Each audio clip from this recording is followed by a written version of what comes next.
100 రోజుల పరిపాలనని ఆయన ఇచ్చిన అడ్వర్టైజ్మెంట్ నేపథ్యంలో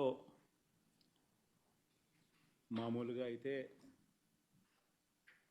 ఆయన చేసిన 100 రోజుల మోసాల మీద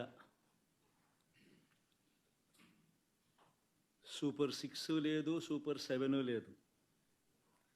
ఎన్నికలప్పుడు ఏదైతే తాను మాట చెప్పాడో, ఎన్నికలప్పుడు ఏదైతే తాను చేస్తాను అని ప్రజలను నమ్మించాడో, ఆ నమ్మించిన చంద్రబాబు ఈ 100 రోజుల పరిపాలన మీద ఈరోజు పేపర్లో ఒక అడ్వర్టైజ్మెంట్ ఇచ్చాడు.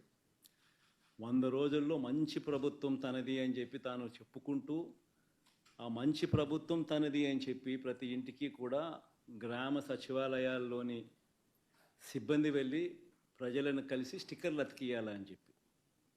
ఆ అడ్వర్టైజ్మెంట్ చూసిన తర్వాత నాకు నిజంగా ఈ మనిషి హయాంలో ఈ 100 రోజుల పాలనకు సంబంధించి ఈ 100 రోజుల్లో చంద్రబాబు నాయుడు గారు చేసిన పాలన ఏమిటి అన్నది ఒకసారి గమనిస్తే, ఈ 100 రోజుల్లో సూపర్ 6 లేదు, సూపర్ 7 లేదు.